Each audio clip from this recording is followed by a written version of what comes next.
మండుటి ఎండను సైతం లెక్క చేయకుండా రాజశేఖర రెడ్డి బిడ్డ వస్తుంది చూడాలి వినాలి అని మీ పనులు మానుకొని నా కోసం మీరందరూ సమయం చేసుకొని ఈరోజు ఇక్కడికి రావటం జరిగింది. ప్రతి అన్నకు, ప్రతి తమ్ముడికి, ప్రతి అమ్మకు, ప్రతి అక్కకు, ప్రతి చెల్లికి, ప్రతి అయ్యకు మీ రాజశేఖర రెడ్డి బిడ్డ శిరస్సు వంచి చేతులు జోడించి మనస్ఫూర్తిగా నమస్కరించుకుంటోంది.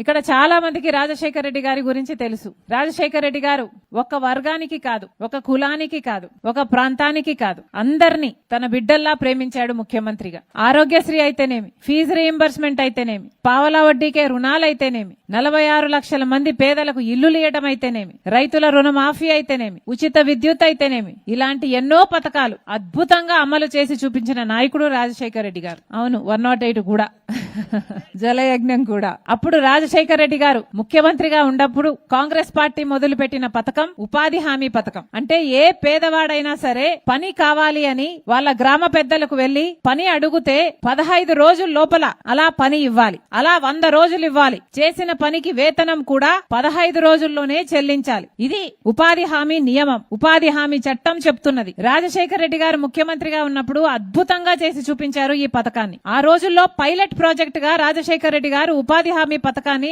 ఆంధ్రప్రదేశ్ లో మొదలు పెట్టడం జరిగింది. పక్కనే బండ్లపల్లిలో నిన్నటి దినానికి 20 ఏళ్ల క్రితం ఫిబ్రవరి 2, 2006లో రాజశేఖర రెడ్డి గారు, అప్పటి యూపీఏ నాయకురాలు సోనియా గాంధీ గారు, అప్పటి ప్రధానమంత్రి మన్మోహన్ సింగ్ గారు అందరూ కలిపి వచ్చి ఉపాధి హామీ పథకానికి జీవం పోశారు. పక్కన బండ్లపల్లిలో ఉపాధి హామీ పథకము పురుడు పోసుకుంది. అలా 20 ఏళ్లయింది. ఈ రోజుటికి 10 ఏళ్లు కాంగ్రెస్ పార్టీ అధికారంలో ఉంది. మహానాయకులు రాజశేఖర రెడ్డి గారి లాంటి నాయకులు కింద ఉపాధి హామీ అద్భుతంగా పనిచేసింది. ఆ రోజుల్లో కార్మికులు వచ్చి, అయ్యా మాకు పేమెంట్ మా చేతుల్లో పెట్టండి, మధ్యవర్తులు ఎవరు కమిషన్ తీసుకోకుండా అంటే ఏకంగా 60 లక్షల అకౌంట్లు ఓపెన్ చేసిన ఘనత రాజశేఖర రెడ్డి గారు.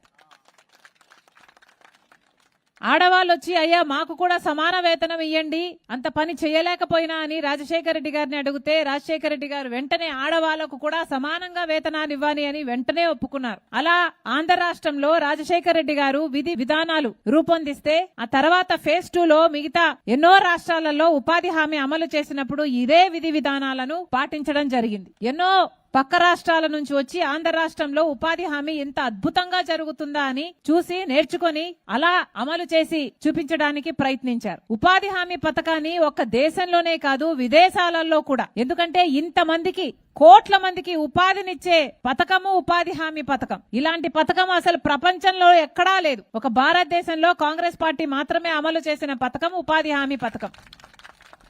దేశ విదేశాల నుంచి ఎంతో మంది యూనివర్సిటీల నుంచి వచ్చి రీసెర్చ్లు చేసి మరీ పేపర్లు రాశారు ఈ ఉపాధి హామీ పథకం మీద. అంత అద్భుతంగా జరిగింది ఉపాధి హామీ. కానీ ఈ రోజు ఉపాధి హామీ పరిస్థితి ఎలా ఉందో ఇక్కడ మీ అందరూ చెప్తుంటే విన్నాం. ఉపాధి హామీ పథకంలో ఇప్పుడు ఉన్న ఈ పరిస్థితులు, కనీసం చేసిన పనికి కూడా డబ్బులిచ్చే పరిస్థితి లేదు. కనీసం చేసిన పనికి కూడా నెల రోజులైనా 2 నెలలైనా వేతనాలు రావటం లేదు. అంటే ఉపాధి హామీ పథకము ఎంత దిగజారిపోయిందో నేను వేరే మీకు చెప్పాల్సిన పని లేదు, మీ అందరూ చూస్తున్నారు. రాజశేఖర రెడ్డి గారు కాంగ్రెస్ పార్టీ అధికారంలో ఉన్నప్పుడు ఆటో ఛార్జీలు, మజ్జిగ కూడా ఇచ్చి ఎంతో అద్భుతంగా ఈ ఉపాధి హామీని అమలు చేస్తే ఇప్పుడు కనీసం పట్టించుకునేవాడు లేడు అని మీరే వాపోయారు. ఇంతటి ఉపాధి హామీ పథకాన్ని, అంత మహత్తరమైన కార్యక్రమాన్ని బీజేపీ పార్టీ నాశనం చేయాలని చూస్తుంది ఈ రోజు. ఎందుకంటే ఉపాధి హామీ వల్ల ఖర్చే తప్ప లాభం లేదు ప్రభుత్వానికి. ఉపాధి హామీ అంటే పేద ప్రజలకు ఇచ్చే వేతనాలు ఒక ఖర్చు తప్ప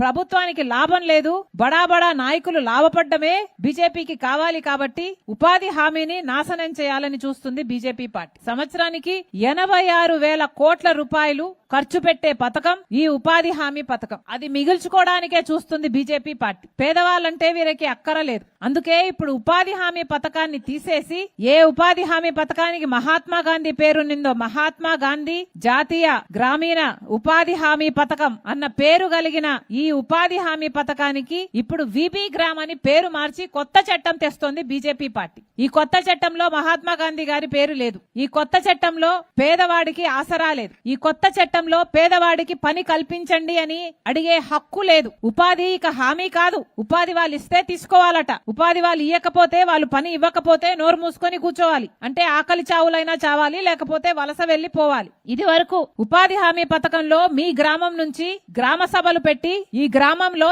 ఏం పనులు జరగాలి, రోడ్లు వేయాలా, పుడికలు తీయాలా, చేన్లో పని చేసుకోవాలా, లేక ఏ పని ముఖ్యము అనేది గ్రామస్తులే నిర్ణయించేవారు. దానికి ఉపాధి హామీ నిధులని వాడి కార్మికుల చేత పని చేపించి దానికి వేతనాలు ఇచ్చేవాళ్ళు. కానీ ఇప్పుడు వచ్చే బీజేపీ కొత్త చట్టం విబిగ్రామ్ లో ఇవి ఏవీ ఉండవు. గ్రామస్తులు నిర్ణయించరు, గ్రామ సభలు నిర్ణయించవు, గ్రామ పంచాయతీలు నిర్ణయించవు. ఎక్కడో కేంద్రంలో నిర్ణయిస్తారట, ఒక నోటిఫికేషన్ ఇస్తారట ఏ ప్రాంతంలో పని జరగాలి అని, ఏ జిల్లాలో పని జరగాలి, ఏ గ్రామంలో పని జరగాలి. అంటే కొన్ని గ్రామాలు లేసిపోతాయి, కొన్ని జిల్లాలు లేసిపోతాయి. ఇలా ఎక్కడ ఏ పని ఇస్తారో, అసలు పని ఇస్తారో లేదో, ఇచ్చిన తర్వాత పని ఎన్ని రోజులు ఇస్తారో, మధ్యలోనే లేపేస్తారో దేనికి గ్యారంటీ లేదు. అంటే ఇక ఉపాధికి హామీ కాదు, పంచాయతీలు కేవలము వాళ్ళు చెప్పిన పనికి లేబర్ ను సప్లై చేసే యంత్రాంగంగా పంచాయతీలు మారిపోతాయి. అంటే బీజేపీ పార్టీ పక్కన ఒక రోడ్ వర్క్ జరుగుతుంది, ఒక నేషనల్ రోడ్ వేస్తున్నారు, లేకపోతే పక్కన ఒక ప్రాజెక్టు జరుగుతుంది, ఆ కాంట్రాక్టర్ కింద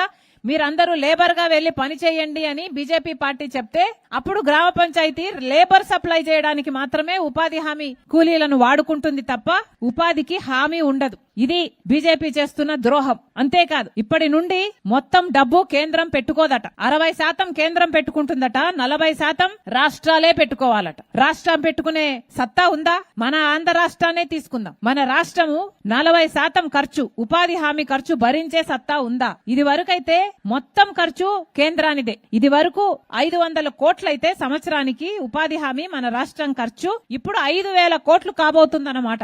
5,000 కోట్లు ఖర్చు పెట్టుకునే స్థితిలో మన రాష్ట్రం ఉందా? ఇప్పటికే అప్పుల కుప్ప అయింది మన రాష్ట్రం, ముమ్మాటికి లేదు. అంటే మెల్లమెల్లగా రాష్ట్రం కూడా ఈ ఖర్చు తగ్గించుకోవడానికి ఉపాధి హామీ పనులను తగ్గించేస్తుందన్నమాట.